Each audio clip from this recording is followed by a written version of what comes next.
Seguramente, al pensar en un ventilador mecánico, nos imaginamos una máquina que es simplemente bombea aire, pero es mucho, mucho más que eso. Es una herramienta de soporte vital súper compleja, clave en los cuidados intensivos. Hoy vamos a meternos de lleno a desentrañar cómo funciona, los desafíos, que son sorprendentes, y cómo la tecnología está intentando, perfeccionar algo tan básico como el acto de respirar. Vale, este es el plan para hoy. Primero vamos a ver el desafío que suponen los cuidados críticos. Luego nos metemos con el ventilador moderno. Después, un tema clave, el lenguaje confuso que lo rodea. Buscaremos la respiración perfecta.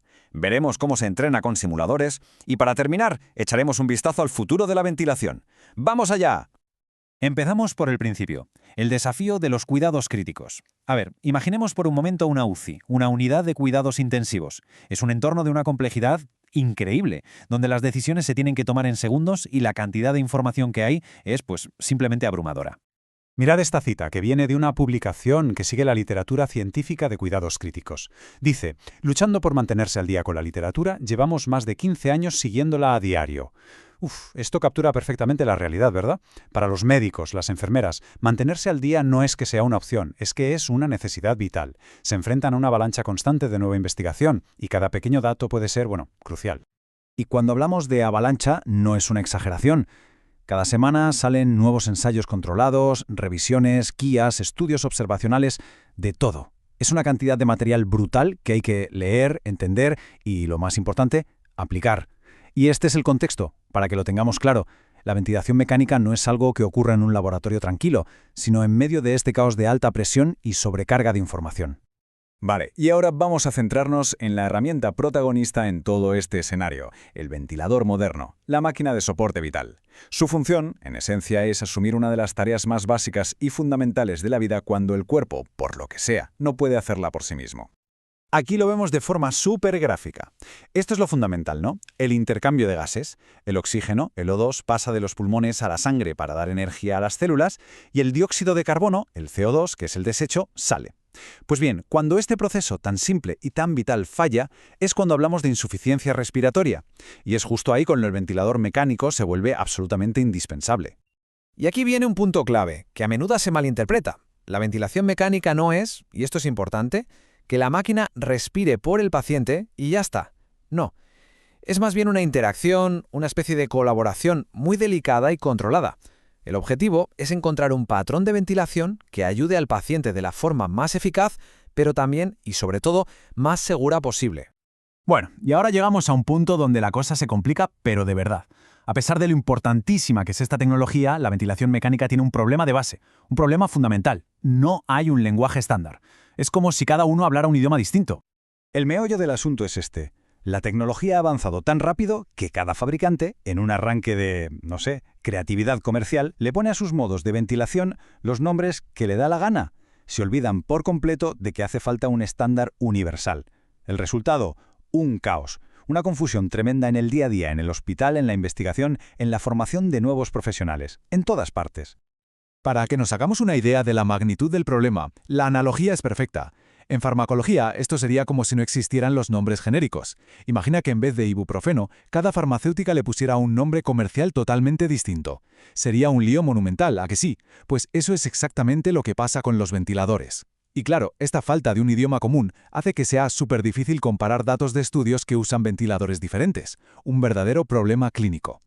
Y para ponerle una cifra a este caos, aquí la tenéis, 624. Sí, 624. No es una errata, esa es la cantidad de nombres comerciales diferentes que hay para los modos de ventilación. Y eso solo en 74 modelos de ventiladores distintos. La cifra habla por sí sola, ¿verdad?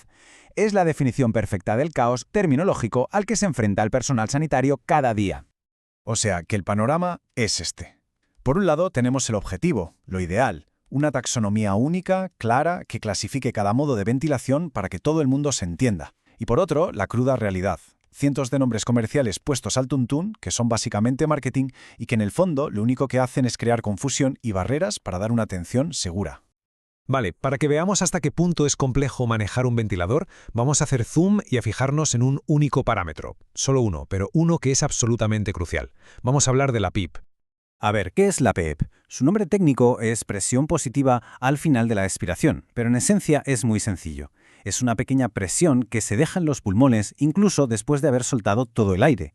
¿Y para qué sirve? Pues para que los alvéolos, que son como unos saquitos minúsculos donde se produce el intercambio de gases, no se colapsen, que se queden abiertos. Esto es fundamental para proteger el pulmón mientras está conectado al ventilador.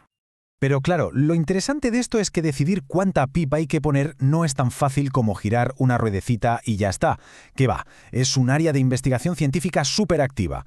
De hecho, aquí vemos dos métodos que están en pleno debate para titular la PIP, o sea, para encontrar el nivel perfecto para cada paciente. Uno se basa en la mejor distensibilidad del pulmón y el otro usa una fórmula matemática. Y fijaos en esta tabla, que viene de un estudio real. Compararon los dos métodos en 200 pacientes. La diferencia en la PIP media que aplicaron es mínima, menos de 1 centímetro de agua de presión. Es poquísimo. Pero, y aquí está la clave, esa diferencia tan pequeña resulta que es estadísticamente significativa. Esto nos da una idea del nivel de precisión, del detalle tan fino que se busca en los cuidados críticos. Entonces, la pregunta es obvia, ¿no? Con cientos de nombres para lo mismo, decenas de parámetros que ajustar y debates científicos sobre cada detalle, ¿cómo se prepara la gente para manejar todo este lío de forma segura? Bueno, pues la respuesta a día de hoy está en la tecnología de simulación. La solución pasa por los simuladores computacionales. Básicamente, son programas que crean pacientes virtuales en un entorno totalmente seguro y controlado. Esto permite que el personal sanitario practique, que se equivoque, que aprenda, sin poner en riesgo a ningún paciente de verdad. Es el arte de la ventilación mecánica, pero en un entorno seguro. Y esto que vemos es un ejemplo real, la interfaz del simulador MV Trainer. Como veis, muestra en tiempo real las ondas de presión, el flujo, las constantes vitales, los bucles respiratorios. Vamos, exactamente lo mismo que verías en el monitor de una UCI. Es un entorno de aprendizaje súper inmersivo y potentísimo. Pero lo mejor de estos simuladores es que pueden imitar diferentes enfermedades. Puedes crear un paciente virtual con EPOC, por ejemplo, que tiene las vías respiratorias muy obstruidas, o uno con una enfermedad restrictiva, donde los pulmones están rígidos. Y claro, esto es genial para entender por qué cada patología necesita una estrategia de ventilación totalmente distinta. Y aquí es donde está la magia. En este panel de control se puede trastear, experimentar de forma segura. ¿Qué pasa si subo la PIP? ¿Y si cambio este otro parámetro? ¿O la frecuencia? Puedes probar cientos de combinaciones y ver el efecto al instante en el paciente virtual. Es un aprendizaje de prueba y error que, evidentemente, sería impensable, imposible, hacerlo con un paciente de carne y hueso. Muy bien, pues ya hemos visto el desafío, la tecnología que tenemos ahora y cómo se entrena para dominarla. Así que, para terminar, vamos a mirar un poco hacia el horizonte, a ver hacia dónde va el futuro de la ventilación. Y el futuro, parece, es la ventilación inteligente. Estamos hablando de modos que ya no se limitan a seguir órdenes programadas, no. Ahora utilizan sensores súper avanzados para, por así decirlo, escuchar las señales del propio cuerpo del paciente, su esfuerzo al respirar, la actividad de su diafragma, y se adaptan en tiempo real. El objetivo ya no es solo interactuar, sino conseguir una simbiosis real entre la persona y la máquina. Incluso se está incorporando ya la inteligencia artificial. Y todo esto nos lleva a la pregunta final. A medida que las máquinas se vuelven más y más inteligentes, ¿seremos capaces de crear esa respiración verdaderamente personalizada para cada paciente? Porque al final todo este lío de investigación, toda esta tecnología, todo este entrenamiento, solo tienen un objetivo: personalizar la ventilación a un nivel que nunca hemos visto. La meta ya no es que la máquina solo te mantenga con vida, sino que cree la respiración perfecta y única que cada persona necesita en cada preciso instante. El camino es complicado, desde luego, pero el futuro es fascinante.